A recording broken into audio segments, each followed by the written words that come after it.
Chapter 34, Life and Death. The next morn, we all went to classes, but none of us paid much attention to our schoolwork, even Ratchet. We were all too busy thinking about the plan and trying to come up with something more substantial. After classes were over, we talked about it for a few hours and settled on a more detailed version of Searchlight's original plan. It ought to work if we were careful and moved quickly. We discussed it again and again, going over it and trying to perfect it, but there was always an element of risk. Eventually, we couldn't talk about it anymore and the room got quiet. Breeze, Searchlight, and Ratchet did homework, but though I'd already missed several assignments and I had more due, the next morn I couldn't muster the motivation to work on them. It was too quiet in Searchlight's room, without Ravage. It had been 3 orns since I'd seen him. 3 orns. We all stayed until it was almost lights out. Well, Breeze said. Soundwave and I should probably go. Searchlight had given up doing homework too. He was nervous and a little excited. Okay, he said. Before you do, he smiled encouragingly. I really hope we can pull this off. This is like the awesomest thing we've ever done, he looked down. I just wish Ravage's life wasn't in danger. Yeah. That would be nice. But still, Searchlight said. Breeze and I left. I went to my room to sit at my desk anxiously. If we didn't get Ravage out this off cycle, we wouldn't be getting him out at all. The thought almost made me physically sick. My processor ache from the last 2 orns was mostly gone, but I still couldn't recharge. I waited a few breams after lights out, counting the Ostroskins, and then opened my door and slipped out. We met at the doors of the Energon Hall. It was closed and locked for the off cycle, but I knew the code and also the code for the back door, which bypassed the gate. I didn't know if I could get us past the front gate unnoticed. There was usually someone there, guarding it, even in the off cycle. Searchlight and Ratchet were there when I arrived, but we had to wait another few breams for Breeze. Sorry, she said when she finally joined us. I was drawing something and got distracted. Lame excuse, I know. It's okay, Searchlight said. Ready. We all nodded. Let's go then. I keyed in the lock for the doors and they opened. I made sure to lock them behind us, and we all crept through the Energon Hall past the dispensers and through to the back, where I put in another door code. Another Hullifid moment, Breeze thought. Only this is nowhere near as fun as that field trip. Of course, that field trip got significantly less fun after that thing tried to eat us. We need to rescue Ravage, Ratchet thought. But I still can't believe we're actually doing this. And then we were out in the city. Collis in the off-cycle was a very different place. Familiar streets and buildings were somehow unfamiliar in the darkness. Almost all the light in the off-cycle came from beneath, rising from the lower levels of the city through the cracks in the streets. I expanded my range. There weren't many mecha around, so it was fine and led us through the gloom, keeping us away from anyone else who was out. The longer we walked, the more I worried that we'd be too late. When we got close to where we were going, we took a detour to a secluded alley. You know, Ratchet said quietly. Now that we're here, I'm not so sure about Breeze and I hiding out in some random alley in a dangerous part of the city. Are you serious? Searchlight said. Scared of the dark. What if someone else wants to use this alley to hide? What if? It'll be fine, I said. And how do you know that? I could keep you in my raw Ange. They all stared at me. No, Ratchet hissed. Absolutely not. If you expand your range that far, you could do permanent damage to yourself. The end don't complain. Mech, if you spread your range that far, you probably won't be much help inside there, Searchlight said. And what if it hasn't shrunk back down by the time we have class next orn? We'll be okay, Breeze said. Just hurry. We don't have time to argue about this. The first match will have already started by now. She was right. We left Breeze and Ratchet in the alleyway and made it to the place with the symbiote fights. I expanded my range and stopped once I was covering the whole building. It was much more crowded in there now than it had been before. Please don't tell me you're covering Breeze and Ratchet. I am not. I said quietly and led the way to the back entrance of the building. Ravage and the mech who'd kidnapped him were in a room close to the main one. The first fight was almost over. One of the symbiotes was leaking heavily and barely conscious. I could feel its fear potent, electrifying. Ravage, with his sensitive audios, could hear the fight going on in the other room and guessed he was next. He was feeling the same sort of ferocity that he felt when he wanted to protect me from something. Only, he was going to be protecting himself, fighting for his own life. I had to take a break in an empty hallway, overwhelmed. The part of me that was relieved to finally have Ravage's processor back in my range was drowning in the sea of the overcharged crowd and the fear and insanity of the symbiotes who were fighting. I tried to focus on the task at hand. We needed to get to Ravage without running into anyone else. That was going to be hard. There were a lot of mecha in the hallways close to the front. And we wouldn't exactly blend in here. We were only fledglings. Everything okay? Searchlight asked. His processor was hard to pick out, among all the noise. I nodded once. Let me know when to move. I nodded again. We just have to risk it. We needed to get to Ravage before his fight started. I pushed away from the wall and beckoned him to follow me. We moved carefully, staying just out of sight of the mecha in the building. We got almost to the room where Ravage was. Almost. So close, and then 2 other mecha came at us from either end of a hallway, and I couldn't get us to a good hiding spot quickly enough. Hey, one of them said when he noticed us. What are these mechlings doing in here? I've never seen them before. They don't work here, maybe they're here to watch. No spectators in the back. Get back out in the audience. The mech passing the other end of the hallway stopped to watch, prepared to back the first one up if necessary. We have a message for someone, Searchlight said. Pit, did you tell me his designation, Soundwave? The one with the cat that's up next to fight. Okay, the mech said. Hang on, the second one came down to stand behind us. Who's the message from? We can't say, Searchlight said. Well, we'll be out in the audience in a few breams anyway. No one gets to just come in the back. No exceptions. I wonder who let them back here in the first place. Should we fight them? Searchlight asked. I shook my helm. We definitely couldn't take these 2 in a fight. Run. Come on, the second guard started, herding us away toward the main room. We went. I wasn't sure what else to do. Time for plan B. Somehow. We would make this work somehow. They took us to the room where the fight was going on. The noise outside my processor was almost as loud as the noise inside. The mech who'd insisted we come out here stayed in the doorway, watching us suspiciously. We wouldn't be able to sneak back into the back. I fought my growing processor ache, trying to stay alert. What do we do now? Searchlight wondered. I pulled out a datapad. We discussed this possibility, but now that we were here, we'd need to modify our plan a little. We needed to figure out how to get the doors of the big circular cage in the room open. The fight was almost over. We were running out of time. I started typing on the datapad to explain to Searchlight what I wanted to do. The symbiote who was losing the fight passed out. The crowd kept shouting. The winning symbiote closed in for the kill. From what I'd overheard, the symbiotes who lost didn't always offline, but it was common, especially when they weren't evenly matched. The winning symbiote dug its long, barbed claws into its opponent's side, piercing its spark chamber. And the losing symbiote offlined. I felt its spark go out. I heard its soul fade, leaving behind a black void. The datapad slipped through my fingers. Wave. Searchlight stared at my screen. What's wrong? What happened? Are you all right?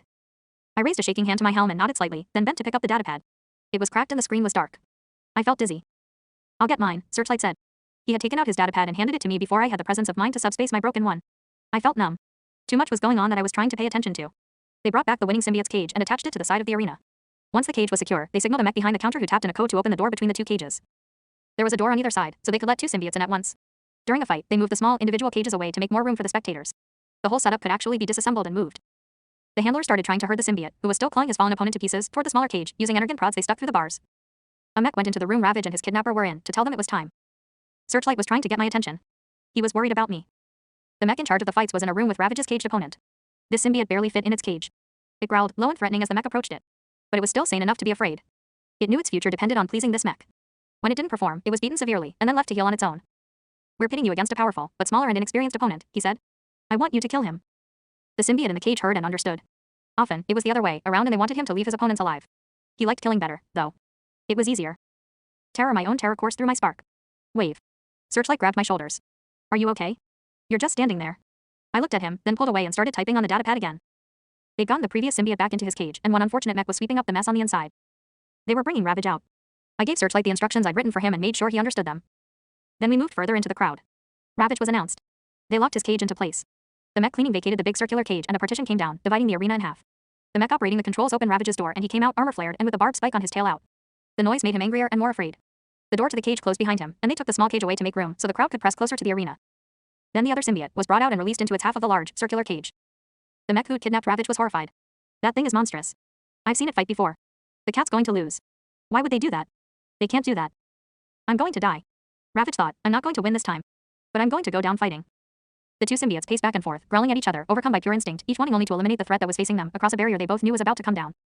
Ravage was hurt. One of his front paws felt like a knife was going through it every time it touched the ground. I tried to force my way through the crowd, but it was hard. Every mech was too close together, and my expanded range made me too weak to shove through. I needed to get to the cage. Searchlight, already in place, saw my predicament and left where he was standing to come help me. No, Searchlight. Mecha glared at me, angry that I was trying to cut in front of them. Fight. The barrier disappeared. The crowd roared. Ravage and the other symbiote circled each other once, and then the larger of the two attacked. He was a big, lizard-like creature with spikes jutting out of his thick armor, and a helm with a long, pointed olfactory sensor and hooked fangs.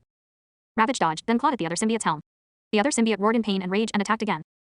Searchlight reached me and helped me shove through the crowd. They weren't happy about that, and we had quite a few curses directed at us. I tried to tell Searchlight he needed to go back so he'd be ready before it was too late, but he didn't hear me. Eventually, though, we got to the front and he started making his way out of the crowd again. Then the other symbiotes, claws found a mark, nearly severing Ravage's tail. I gasped as I felt his pain, but kept going, trying to move across the front of the crowd, toward where the doors were. Ravage clawed a deep gash in his opponent's faceplate at the cost of a nasty bite on his already injured leg. He was smarter than the other symbiote, but at this point there was no way he would win. I finally got into position, near but not right in front of the doors. Searchlight looked at me across the room and I nodded desperately. Now. We needed to move now. Ravage and his opponent engaged and disengaged. They were both injured but Ravage's strength was fading. Searchlight jumped over the counter and threw himself at the mech behind the cage controls. Completely taken by surprise, the mech was knocked over. Almost everyone else was busy watching the fight and none of them noticed. Ravage took another hit, a long, deep gash on his back. He hissed and backed away, crouching low, prepared for the other symbiote to jump at him. The lizard symbiote was going for the kill. No, no. I cried out. Ravage. Ravage heard me and turned to look for me in the crowd. The other symbiote landed on him, snapping its jaws down on Ravage's neck. It swung at helm and its teeth tore through Ravage's neck and backplating. Then it released him, sending him flying against the cage walls. Ravage didn't get up. The doors of the cage opened, and almost no one noticed, even the big symbiote who was too maddened by bloodlust to care about anything. He charged again, then turned at the last second and slammed into Ravage, crushing him against the cage bars with the spikes on his side. Then he saw that the doors were open. So did everyone else. With a triumphant roar, the maddened lizard symbiote charged through the opening into the room. 3 guards converged on Searchlight, who leapt back over the counter to get away from them. I ducked into the arena, put skidding on the energon-coated floor and scooped Ravage up, then kept going. Searchlight had opened the doors on both sides. I made it through the other one, just as the mech who'd been controlling the doors finally got back to his post, and shut them. Searchlight had joined the screaming, overcharged stampede leaving the building and I joined them as well, blending in with the stragglers. The lizard symbiote was occupying himself by mauling one of the spectators while the terrified handlers tried to goad him off using their energon prods. Searchlight met me outside and we ran together through the darkened streets. Breeze and Ratchet came into my range, thankfully still right where we'd left them. Searchlight came around the corner, first and I followed after him, then stumbled to a halt, venting hard. Primus, no, Ratchet breathed. I lowered Ravage to the ground. His spark still pulsed, but he was deep in stasis. Ratchet didn't think he could do anything. I sat down against the wall of the alleyway as the pain I had been ignoring finally overwhelmed me. My range was still enormous. I was going to hear Ravage offline. Ratchet knelt by my fallen symbiote and started tying off energon lines, frantically working to stop the leaking before Ravage completely ran dry. Searchlight and Breeze just stood and watched. Searchlight was injured. His elbow joint had been bent wrong, and it hurt so badly he was shaking. Ravage's spark flickered. I let out a quiet stuttering wail. I wanted to run, but I couldn't leave. There was nothing that could have convinced me to leave. I had to stay here and watch and listen as Searchlight and Breeze stood, not daring to move, and Ratchet analyzed damage and stuck his hands in Ravage's internals, and Ravage's life force faded in and out. Primus, please don't let him offline. Please. We tried so hard. We'd succeeded. He couldn't be offlining. Ratchet was tempted to give up, but knew he'd never be able to live with himself if he did. After another few breams, Ravage stabilized a little. Ratchet got out a cube of energon, carefully pried open Ravage's jaw, and let it trickle in. Ravage had lost a lot of energon. When the cube was half empty, Ratchet subspaced it and braced himself to start working again. And then a mech came into my range. The mech who'd kidnapped Ravage. He'd followed the trail of energon. He was coming for my cat. I pushed away from the wall and got to my pids. Why you need, fragging stutter? We didn't have time. I tried to make my voice as emotionless as possible. You need to go, oh. Huh. Searchlight asked. I bent down and picked up Ravage. Hey. Ratchet got up and I put my cat in Searchlight's arms. Go now, I said. No, oh, ow. The mech came around the corner. Searchlight saw him. I'm not leaving you here. Yes, he was. He couldn't help me. He was injured. I could handle this. I'll follow, I said. Hey. You mechlings. Searchlight looked down at Ravage, then back up, and made the decision to trust me. I'm coming back for you, he thought, and then started running. Breeze and Ratchet followed him, leaving me to face Ravage's kidnapper, the mech responsible for all of this. I was exhausted and my helm felt like it was splitting open. But the anger in my core strengthened me. I felt it coursing through me, burning in my energon lines. The mech charged me, trying to knock me over and go after my friends, but I sidestepped and tripped him. He scrambled back to his pids, but I was already ahead of him and blocking the way again. He growled and threw a punch at me, but it was sloppy. I dodged him easily. He shifted one hand into a blade, and I dodged that too, then sent him to the ground again. Normally, I would have been able to keep this up for a long time, but I could feel myself shaking, despite and perhaps also because of the rage that was keeping me on my pids. I needed to end this quickly. The mech got up again, and I danced back, dodging and ducking, barely escaping his blade. I shoved him over a third time, but this time he didn't fall as hard and was back up more quickly. Who the pit are you? He asked. I stood still, letting him take in my screen and my strange, willowy build. Then I laughed. He froze. I used his moment of fear to turn the tide. I went on the offensive, pushing him back, forcing him to block, but also trying to stay clear of his knife. I managed to push him over backwards and then laughed again. He got to his pids and ran, and I chased him back to the mouth of the alley and listened as he transformed and drove away, terrified. Then I leaned against the wall of the alley with a moan. My helm hurt, and Ravage was barely online, and I'd gotten maybe 2 or 3 drawers of recharge and as many orns. But it wasn't over yet. I turned and trudged back down the way, the others had gone. Searchlight, true to his word, came back for me, catching up at the other end of the street. We both stopped. What happened to that other mech? Really? Oh, okay, I'll ask later, when you can talk. He's not still a problem, is he? Oh, he was still a problem. Just not for us, not right now. I shook my helm. You okay? I mean, obviously not, but are you going to be fine walking all the way back to school? I nodded. We walked. We caught up to Ratchet and Breeze, who had stopped in another street and waited while the medical student worked on Ravage.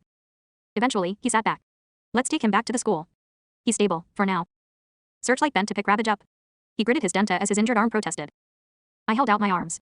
Give him to me. You can barely walk, mech. I didn't move. Searchlight, let him. Breeze said. He gave Ravage to me. I carried him home. We all ended up in Searchlight's room.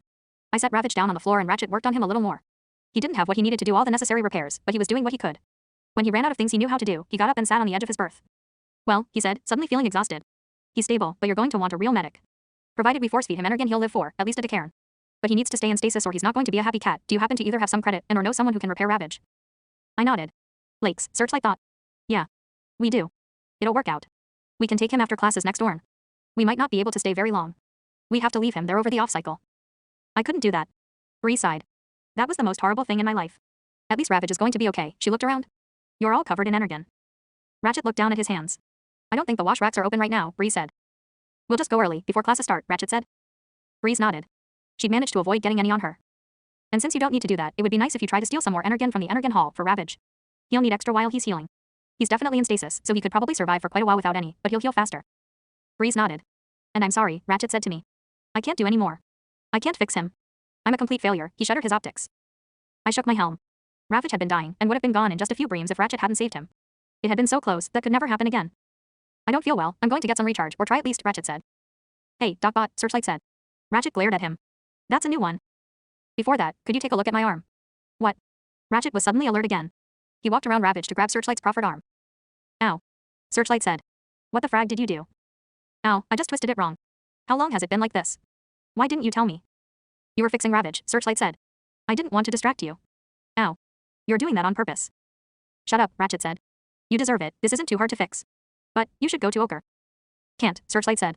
She asks too many questions. This needs to be as secret as possible. You can do it, Mech. Well, I can, but not without it hurting a lot. It's fine. Maybe you should go to Ochre, Bree suggested.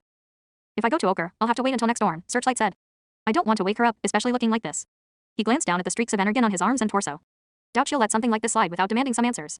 Scrap, this is Ravage's energon. I told you, Ratchet said. I don't have the tools or clearance to mess with your pain controls. It already hurts, Searchlight said. It's okay, Ratch, I trust you. Just do it. Ratchet looked back at Ravage's still frame. I can't do this. I can't be a medic. I quit. I'd have to deal with this sort of thing the rest of my life, and I can't do that. I feel like I'm going to pass out or cry or something. He put a shaking, energon-covered hand to his faceplate. I can't, he whispered. Searchlight rolled his optics, but then sighed. Sometimes I forget he's younger than us. Still, never mind, he said. I'm sorry. I'll just go see Ochre next door. I don't want him to be in pain all off-cycle, though, Ratchet thought. Ratchet. Shut up, Ratchet said again. I'll fix your fragging arm, but just this once. Don't get yourself hurt again. You don't have to if you. Just stop talking, Ratchet said, and stood. The rest of you are free to go, unless either of you are injured. His gaze lingered on me, but I shook my helm. It still felt like it was about to fall apart, but that wasn't an injury. That was normal. He wasn't sure if he believed me, but he decided to let it slide for now because he didn't want to deal with it. Soundwave, you should take Ravage to your room and try to get some recharge. I'll show up early in the on-cycle to check on him. I nodded and scooped Ravage up. Breeze didn't really want to leave, but she was exhausted too, so she followed me out the door and left, heading to the stairs that led up to the floor her room was on. I went to my room and set Ravage down on the floor. Memories of the fight feeling that symbiote die, watching Ravage lose flashed through my processor. I lay down on the floor next to my cat and curled up around him with my helm right next to his. I couldn't hear anything from him, since he was in stasis, but I could feel his spark energy faintly, and hear his engine with my audios. He was online. He would be alright. I turned off my screen, waiting for my processor ache to go away. But despite that, and all the anxiety and trauma of the off-cycle, it wasn't long before I slipped into recharge.